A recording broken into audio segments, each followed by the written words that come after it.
പ്രതികളെയും പ്രോസിക്യൂഷന്റെ എല്ലാ വാദങ്ങളും അംഗീകരിച്ച് റിമാൻഡ് ചെയ്തിട്ടുണ്ട്. അതിന്റെ അന്വേഷണാവസ്ഥയിലിരിക്കുന്ന കേസായതുകൊണ്ട് കൂടുതലായിട്ട് ഒന്നും തന്നെ ഇപ്പോൾ വെളിപ്പെടുത്താൻ കഴിയില്ല. കൃത്യമായ അന്വേഷണം അതിനനുസരിച്ചുള്ള കാര്യങ്ങൾ ബാക്കി ചെയ്യുന്നതാണ്. നിങ്ങൾ ഇത്രയും പേര് ഇവിടെ വന്നതുകൊണ്ടാണ് ആ രണ്ട് വാക്ക് പറയുന്നത്. മറ്റൊന്നുമല്ല, കേസിന്റെ അന്വേഷണാവസ്ഥയിലിരിക്കുന്നതായതുകൊണ്ട് പ്രത്യേകിച്ച് വേറൊന്നും തന്നെ പറയാനില്ല. അത് കൂടുതലായിട്ട് വിശദമായിട്ട് നിങ്ങൾക്ക് സുതാര്യമായ അന്വേഷണം കൃത്യമായിട്ട് പോകുന്നുണ്ട് എന്നുള്ള കാര്യം മാത്രം അറിയിക്കുക. തീർച്ചയായും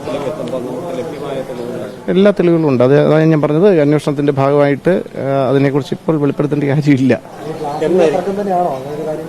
അതന്നെ ഈ പറഞ്ഞ ആൻസറിനകത്തുണ്ടത്. എല്ലാ കാര്യങ്ങളും അന്വേഷണാവസ്ഥയിലാണ്. അപ്പോൾ അന്വേഷണാവസ്ഥയിൽ ഇരിക്കുന്ന കാര്യങ്ങൾ തൽക്കാലത്തേക്ക് വെളിപ്പെടുത്താനുള്ള ബുദ്ധിമുട്ടുണ്ട്. അതിന് കസ്റ്റഡി ഉൾപ്പെടെയുള്ള കാര്യങ്ങൾ ചെയ്യുന്നുണ്ട്. അത് ബഹുമാനപ്പെട്ട കോടതിയിൽ അപേക്ഷ സമർപ്പിച്ച് ബാക്കി കാര്യങ്ങൾ ചെയ്യും. Thank you. അതിനെക്കുറിച്ച് എല്ലാം അന്വേഷിക്കേണ്ടതായിട്ടുണ്ട്. മറ്റ് വേറെ കൂടുതലായിട്ട് ഇപ്പോൾ ഒന്നും പറയാനില്ല. ഇത്ര മാത്രമേ പറയാനുള്ളൂ. നമ്മൾ പ്രോസിക്യൂഷൻ ഉന്നയിച്ച വാദങ്ങളൊക്കെ കോടതി കേട്ടു. അങ്ങനെയാണ് പ്രതികളെ റിമാൻഡ് ചെയ്തിട്ടുള്ളത്. അല്ല, കൊട്ടാരക്കര സ്പെഷ്യൽ കോടതി ജയിലിലേക്കാണ്. അല്ല, അതിനെക്കുറിച്ച് അന്വേഷിക്കേണ്ടതായിട്ടുണ്ട്. എല്ലാ ഭാഗങ്ങളും അന്വേഷിക്കും. എല്ലാ കാര്യങ്ങളും അന്വേഷിക്കും.